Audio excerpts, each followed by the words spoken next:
오늘 말씀은 역대하 5장 1절부터 14절까지가 되겠습니다. 먼저 1절에 보면은 솔로몬이 성전 공사를 마치고 아버지 다윗이 드린 남은 은과 금과 모든 기구를 성전 곳간에다가 둡니다. 아버지가 하나님 앞에 바친 은과 금과 모든 이 돈이 될 만한 것들은 1천억 불이나 되는데, 그동안에 성전 공사를 마치고 남은 것들은 이제 성전 곳간에다 이렇게 보관을 하게 되는 거죠.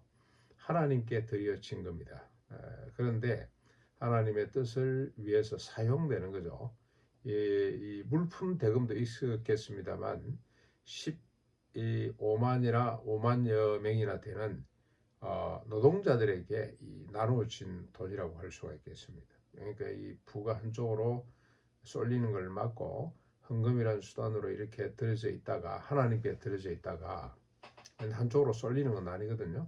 하나님께 있다가 사람들에게 다시 재분배가 되는 그런 역사가 있는데, 우리가 성경에서 이렇게 이런 어간은, 이런 말씀은 잘 우리가 기억을 안 하는 것 같아요.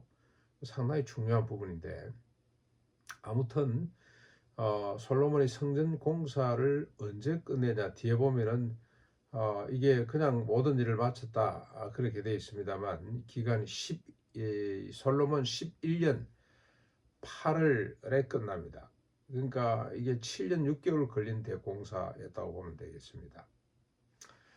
이제 2절부터 쭉 10절까지 보면은 솔로몬이 이 언약궤를 옮겨오기로 작정한 일입니다. 장로들, 족장들을 전부 다 불러놓고 회의를 하죠.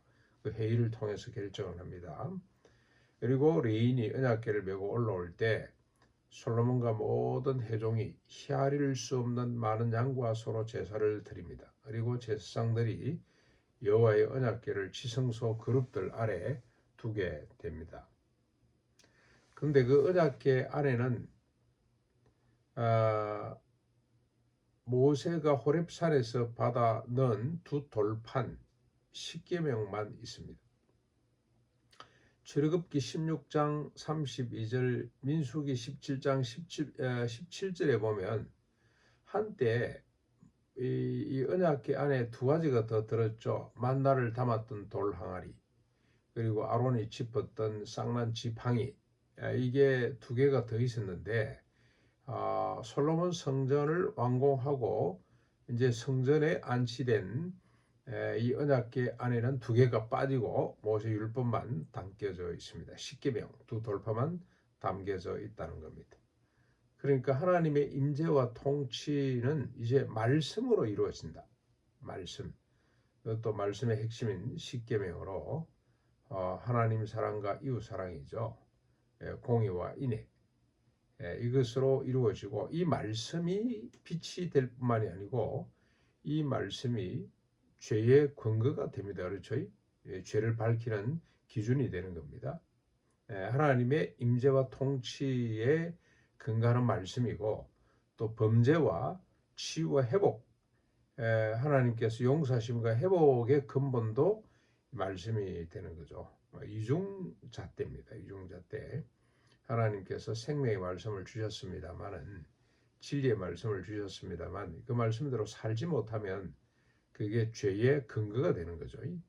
징벌의 근거가 되는 말씀을 주셨는데, 아무튼 하나님의 임재의 모습, 하나님의 통치, 하나님의 치유, 회복, 구원의 모습은 말씀으로 이루어진다는 사실을 우리가 다시 한번 더 정리했으면 좋겠습니다.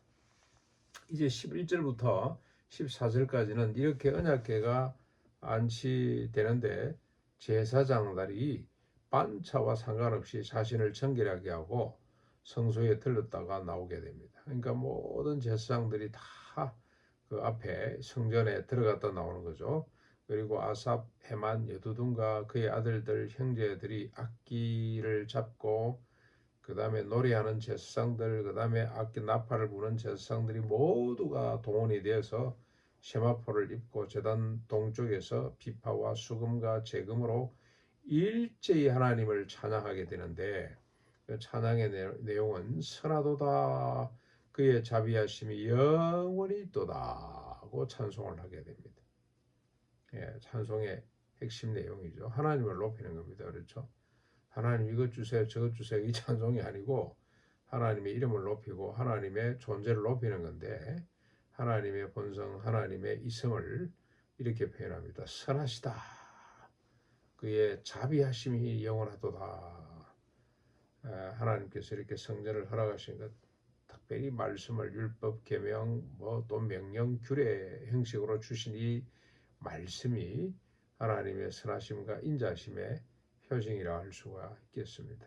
이렇게 찬송을 냈더니 그때 여호와의 전에 구름이 가득한데 제사장들이 능히 서지 못할 정도로 빽빽한 구름이, 그 구름이 영광이라고 표현을 했습니다. 영광이 가득 차게 되었더라.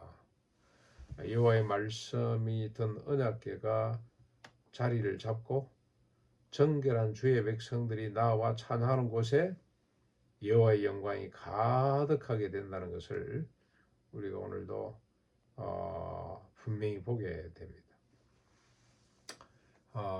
참된 예배의 모습이죠.